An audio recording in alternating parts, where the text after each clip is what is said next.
As you listen to today's absolutely epic story, remember the main character was a child when all of this happened. In 1937, the Japanese declared war on China and invaded their country. The United States, who was friends with China, initially did not intervene in fear of provoking Japan. But after the Japanese murdered hundreds of thousands of unarmed Chinese civilians and attacked an American warship, the United States was forced to step in. American officials responded to the Japanese aggressions by placing serious economic sanctions and trade embargoes on Japan, believing this would cripple their war efforts in China, causing them to have to retreat. However, these sanctions and embargoes did not have this effect. Instead, they just angered Japan and made them even more determined to hold their ground in China. Over the next few years, the United States and Japan attempted to negotiate some sort of settlement, but neither side could make any concessions, so neither side could budge. A few years later, on the morning of Sunday, December 7, 1941, the Japanese launched a surprise aerial attack on the American military base in Pearl Harbor, Hawaii. After the 2-hour attack was done, over 2,400 Americans were killed, with another 1,000 wounded, and 300 airplanes and 20 ships were destroyed or significantly crippled. The Japanese had hoped that this attack would make the United States into lifting the sanctions and embargoes they had placed on them from back in 1937.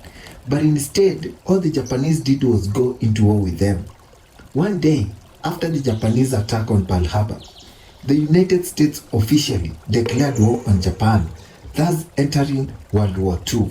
On the day the Japanese bombed Pearl Harbor, Jack Lucas, like every other American in the country, was glued to his radio listening to the news. He was devastated and shocked at the carnage he was hearing about Hawaii. By the time the President of the United States was declaring war on Japan, Jack had already made up his mind that he was going to join up and fight for his country. However, there was an issue. Jack wasn't old enough to join the military. You needed to be 17 years old, and Jack was only 14. But this was not going to stop Jack, so he created this fake document that said he was 17 years old and forged his mother's signature on it. After bribing, he got a notary to sign off on these documents. Jack took his forged documentation and gave it to the recruiter, and before long, Jack was accepted into the armed services and was on his way to the Marine Corps camp. After completing initial training and becoming a Marine, the Marines found out Jack's paperwork was actually faked. Instead of kicking him out of the military, they allowed him to stay, but under one condition. You can't go overseas to combat. You have to stay in the United States. You can drive a truck and help out around here, but you can't deploy and go to war until you are of age. Jack was not happy about this, but he did as he was told. He drove the truck and offered support where he could. After about a year and a half, Jack couldn't do it anymore. That was not why he had forged his document to get into the military. He had done that so he could actually go fight in the war. And so finally, when he was just 16 years old, he abandoned his post and stuck onto the back of a troop transport train that was going to another military base. And so when he arrived at this base, which was in California, he hopped off and then ran to the docks where there were these big warships. And then he saw one of them. There was a whole bunch of troops loading into it. And he figured, that is where I need to go. And so he snuck onto the ship and hid down below. And then after the ship took off and was out to sea, he revealed himself and he walked up to a Marine officer. And he kind of played, oh, I must have gotten the wrong ship, but now that I'm here, can I join your unit?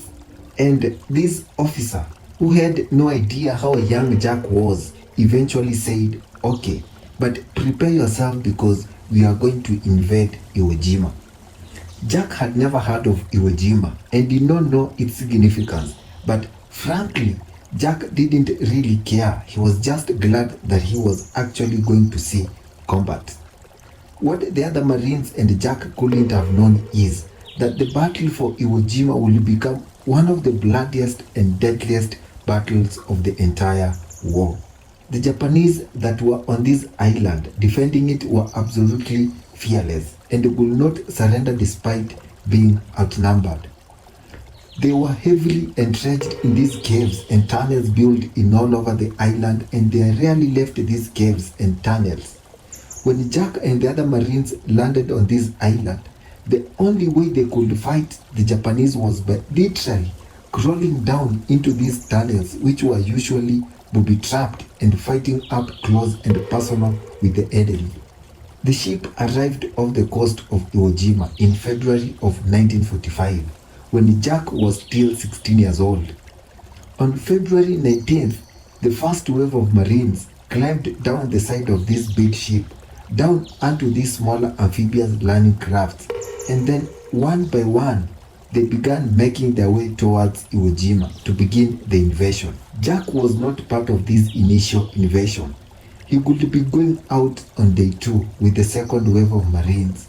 And so Jack and all these other second wave Marines just stood at the front of the ship as they watched the first wave up to the beach, and then just got completely gunned down by Japanese machine gunners that were lining the beach.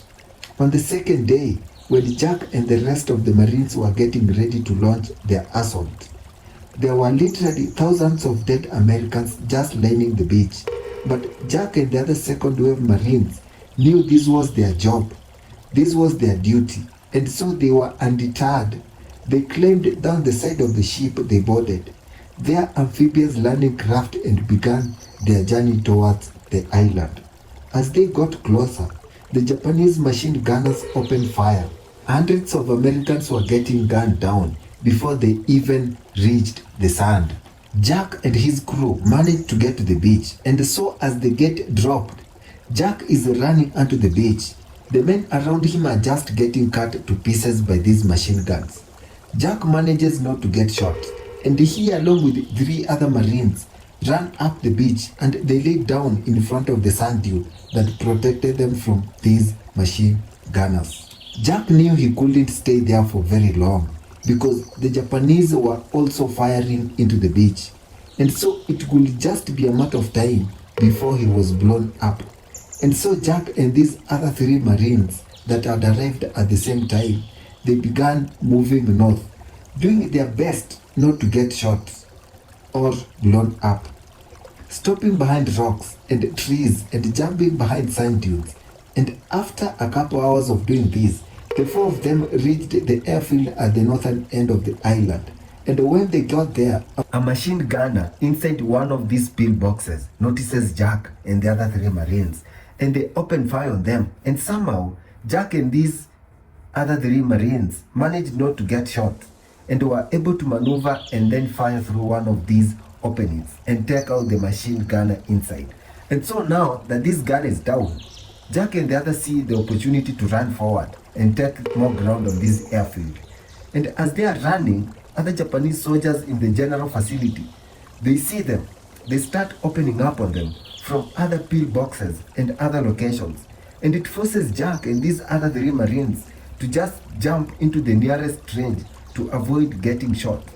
And so they're jumping into a Japanese trench, which is a deep hole dug in the ground to protect yourself from getting shot. And as they jump in there, they're expecting to see Japanese soldiers coming towards them. But there weren't any soldiers.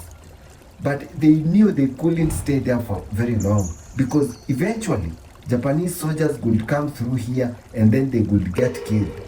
And so they quickly decided their best bet was to basically get out of this trench and run towards the pillbox, where they knew they had taken out the machine gun inside, so they could actually take the pillbox for themselves. And so their plan was they would run towards it and stop inside of each of the trenches along the way to protect themselves, because they know there are other Japanese that know where they are. And then once they get to the pillbox, they can regroup and call in reinforcements. And so one of the men Jack was with said, "Okay, I'll go first." And so he climbs out of his trench and the Japanese are shooting at him. And he sprints about 10 or 15 feet until he gets to the next trench on the way to his pillbox. And so Jack is watching as this guy jumps into this trench. And as soon as he disappears out of view, this marine is immediately turning around and scrambling to get back out of the trench. And he's trying to run back towards Jack and the other two marines he was with. It could turn out this guy had jumped into another Japanese trench that was full of Japanese soldiers. He actually landed on top of an actual soldier, but these Japanese soldiers were caught off guard by these. They didn't have time to react and shoot this marine before the marine was able to scramble out and get back to Jack and the other marines. And then for the next several minutes, Jack and these other three marines opened fire on these Japanese soldiers in this trench like 10 or 15 feet away. And these Japanese soldiers, they too opened fire on Jack and the other three. Jack was able to take out two of the Japanese soldiers before his gun jammed. And so he ducked down into the trench to work on his gun. And as he's down there, he notices there are two grenades on the ground right next to him. And so without any hesitation, he yells, "Grenade! Grenade!" to the other marines. And then he jumps on top of them, smothering the grenades with his body. One of the grenades was a dud, and so it didn't explode. The other was not a dud, and it went off. The way a grenade works is there's a small piece of explosive that is inside of a metal housing that is usually spherical. And this metal housing is the thing you actually hold on to and throw when you throw a grenade. And so when this small explosive is triggered by pulling the pin and releasing the spool, it detonates and it causes the metal housing itself to be ripped apart and sent flying. Basically, when a grenade goes off, it's like having hundreds of pieces of jagged metal shot off in every direction that are traveling roughly at the speed of a bullet or faster. And so naturally, a grenade up close is incredibly lethal. In fact, the kill radius of a typical fragmentation grenade is about 5 meters. When the grenade under Jack that was not a dart exploded, it sent Jack flying into the air. And when he came back down, again his comrades saw him and they could see he was clearly devastated from all the fragmentation that he had been pumped into his body. And so they assumed he was dead. But even if they thought he was alive, for some reasons, there was nothing they could have done to have helped him because they were actively being engaged by dozens of Japanese soldiers that were only about 10 or 15 feet away. And so eventually, these three other Marines that Jack had just saved were forced to leave Jack where he was and retreat back to the beach. They would all leave. The Japanese soldiers in the trench that they were fighting against would eventually come into Jack's trench, but most likely, when they saw Jack laying there just completely ruined from this grenade, they assumed he was dead, and so they just kind of left him there. But Jack wasn't dead. He just couldn't speak, and he couldn't see anything, and he really couldn't move, although he could wiggle a few fingers on his left hand. For hours, as he lay there in agonizing pain, in and out of consciousness, he just wiggled the fingers on his left hand, hoping an American would see him and know he was still alive. This whole time, it's constant chaos all around him. His chances of survival are incredibly slim. The idea that an American is going to find him and be able to evacuate him is almost zero. He must have known that, but by some miracle, eventually another American unit did find their way there into Jack's trench, and they did notice him wiggling the fingers on his left hand. They were able to evacuate him from the trench down to the beach, and from there, under the cover of darkness, they were able to bring him out to a hospital boat offshore. They would begin the first of 26 major surgeries to remove the grenade shrapnel. Despite his grievous injuries, Jack would surprisingly make a full recovery in 8 months after his injury. The President of the United States would award him the highest decoration for bravery, the Medal of Honor. He would be the youngest recipient of this award since the 1800s, and to this day, he is one of only a handful of miners to have won this award. Following his departure from the military, Jack would survive a near-death experience while skydiving when both of his parachute failed and he just smashed into the ground, but somehow lived. He would also survive a very bad house fire, and he would survive an assassination attempt on his life by his ex-wife. Jack would eventually die of natural causes on June 5th, 2008. He was 80 years old.